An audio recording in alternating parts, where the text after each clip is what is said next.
Thank you. Thank you very much.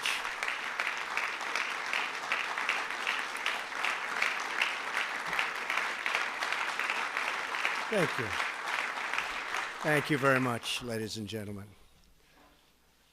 When Justice Scalia passed away suddenly last February, I made a promise to the American people. If I were elected president, I would find the very best judge in the country for the Supreme Court. I promised to select someone who respects our laws and is representative of our Constitution and who loves our Constitution, and someone who will interpret them as written. This may be the most transparent judicial selection process in history. Months ago, as a candidate, I publicly presented a list of brilliant and accomplished people to the American electorate and pledged to make my choice from among that list. Millions of voters said this was the single most important issue to them when they voted for me for president. I am a man of my word. I will do as I say, something that the American people have been asking for from Washington for a very, very long time. Today,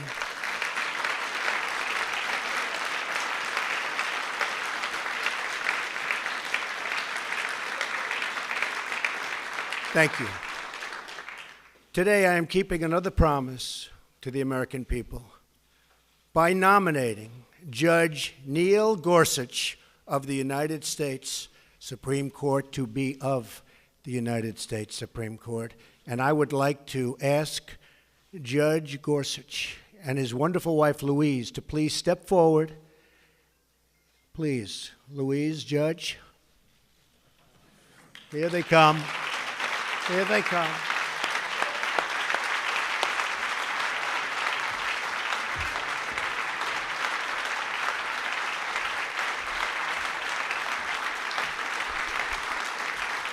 So was that a surprise? Was it?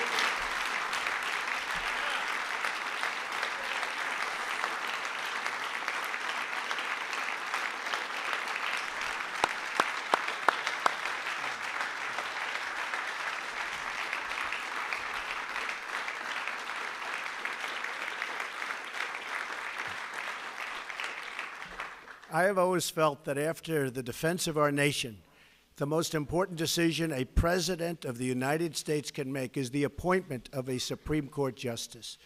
Depending on their age, a justice can be active for 50 years, and his or her decisions can last a century or more and can often be permanent. I took the task of this nomination very seriously. I have selected an individual whose qualities define, really, and I mean closely define, what we're looking for. Judge Gorsuch has outstanding legal skills, a brilliant mind, tremendous discipline, and has earned bipartisan support. When he was nominated to the 10th Circuit Court of Appeals, he was confirmed by the Senate unanimously. Also, that's unanimous. Can you believe that nowadays with what's going on? Yeah.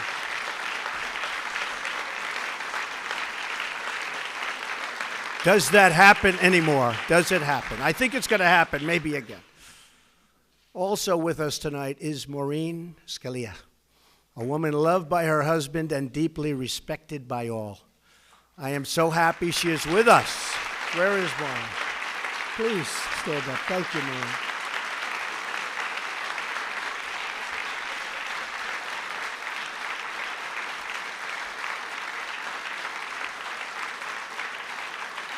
Thank you, Maureen. She is really the ultimate representative of the late, great Justice Antonin Scalia, whose image and genius was in my mind throughout the decision-making process. Not only are we looking at the writings of the nominee, and I studied them closely, but he is said to be among the finest and most brilliant, oftentimes, the writings of any judge for a long, long time. And his academic credentials, something very important to me, and that education has always been a priority, are as good as I have ever seen. He received his undergraduate degree from Columbia with honors. He then received his law degree from Harvard, also with honors, where he was a Truman Scholar. After Harvard, he received his doctorate at Oxford, where he attended as a Marshall Scholar, one of the top academic honors anywhere in the world. After law school, he clerked on the Supreme Court for both Justices Byron White and Anthony Kennedy. It is an extraordinary resume, as good as it gets. Judge Gorsuch was born and raised in Colorado and was taught the value of independence, hard work, and public service. While in law school, he demonstrated a commitment to helping the less fortunate. He worked in both Harvard Prison Legal Assistance Projects and Harvard Defenders Program. Brilliance being assured, I studied every aspect of his life. He could have had any job at any law firm for any amount of money. But what he wanted to do with his career was to be a judge, to write decisions, and to make an impact by upholding our laws and our Constitution. The qualifications of Judge Gorsuch are beyond dispute. He is the man of our country and a man who our country really needs, and needs badly, to ensure the rule of law and the rule of justice. I would like to thank Senate leadership. I only hope that both Democrats and Republicans can come together for once for the good of the country. Congratulations to you and your family. May God bless you. May God bless our glorious nation. Judge Gorsuch, the podium, sir, is yours.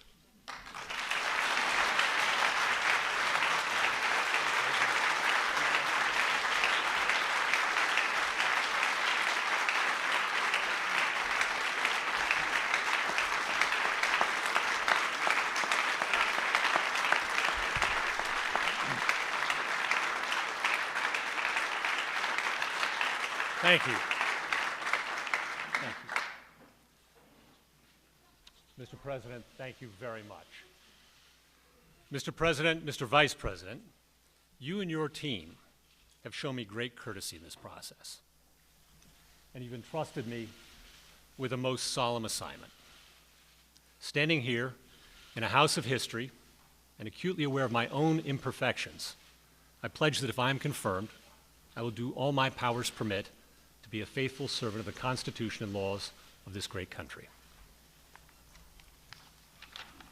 For the last decade, I've worked as a federal judge in a court that spans 6 western states, serving about 20% of the continental United States and about 18 million people. The men and women I've worked with at every level in our circuit are an inspiration to me.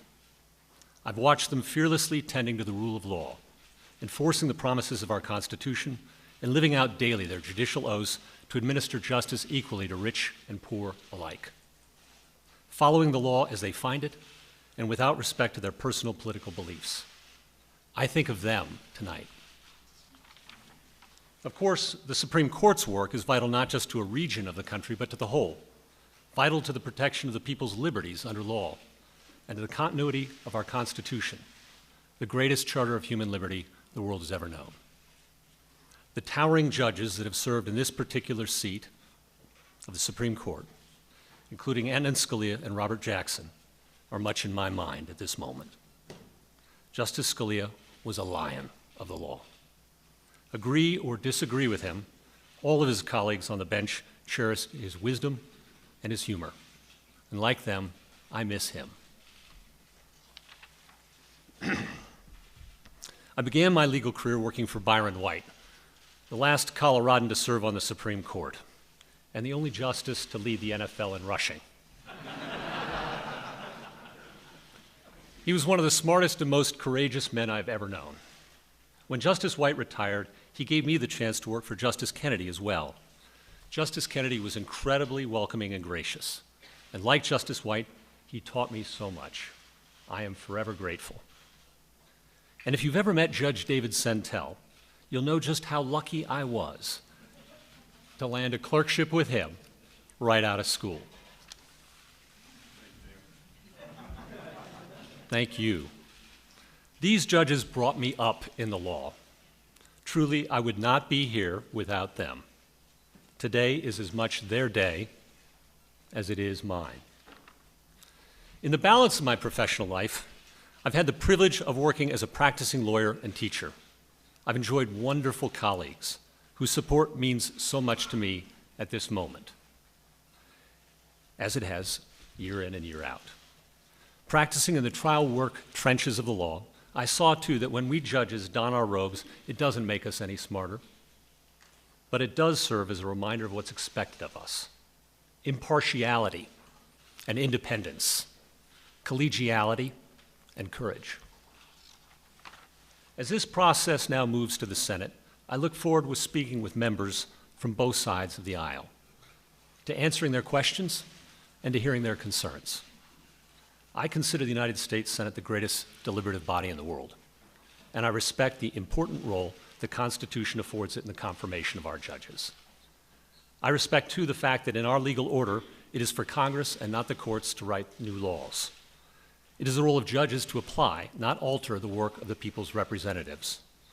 A judge who likes every outcome he reaches is very likely a bad judge, stretching for results he prefers rather than those the law demands. I am so thankful tonight for my family, my friends, and my faith. These are the things that keep me grounded at life's peaks and that sustain me in its valleys. To Louise, my incredible wife and companion of 20 years, my cherished daughters who are watching on TV, and all my family and friends, I cannot thank you enough for your love and for your prayers. I could not attempt this without you. Mr. President, I am honored and I am humbled. Thank you very much.